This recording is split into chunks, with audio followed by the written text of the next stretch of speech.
वो लोग जो रोटी नहीं खाना चाहते उनके लिए एक और ऑप्शन भी है मेरे पास।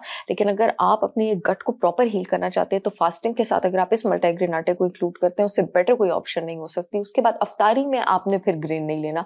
अफ्तारी में आप सिर्फ ग्रिल्ड चिकन ले लें, ग्रिल्ड मीट ले लें, एक आध आप फ्रूट सर्विंग ले लें, आप हल्का फुल्का सैलड ले लें, लेकिन उसमें मीट पोर्शन आप जरूर इंक्लूडेड रखिए। That would be more than enough. इसके साथ आप अंडा भी खा सकते हैं। मैंने चैंपियंस ब्रेकफास्ट के नाम से एक बड़ा हेल्दी दलिया भी लॉन्च किया है। मेरे सारे प्रोडक्ट्स ग्लूटेन फ्री हैं, सारे। आप मेरी वेबसाइट पे जाएंगे, वो आटा भी, ये दलिया भी। इसमें ओट्स हैं, इसमें ड्राइड बनानास हैं, इसमें डेट है, इसमें आपके पास आलमंड्स है, इसमें आपके पास वॉलनट्स हैं, इसमें आपके पास बहुत सारे नट्स और सीड्स भी हैं। ऐसे पंपकिन सीड्स तो यहाँ आपको सामने भी नजर आ रहे हैं।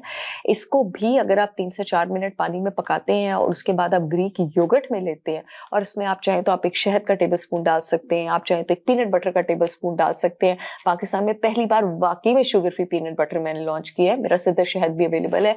ये भी सहरी के लिए बेहतरीन ऑप्शन हो सकती है, बिकॉज ये दोनों जो है ये आपके पास एक हाई ग्रेन फूड है, ये लो ग्लाइसेमिक इंडेक्स फूड है। तो आपकी जो स्टमक है उससे खाना जो है वो स्लोली नीचे जाएगा, आपका पेट बहुत देर तक भरा रहेगा, आपको ब्लड शुगर स्पाइक्स नहीं आएंगी और ये एम्प्टी कैलोरीज नहीं देंगे, आपको एक्चुअल न्यूट्रिएंट्स देंगे।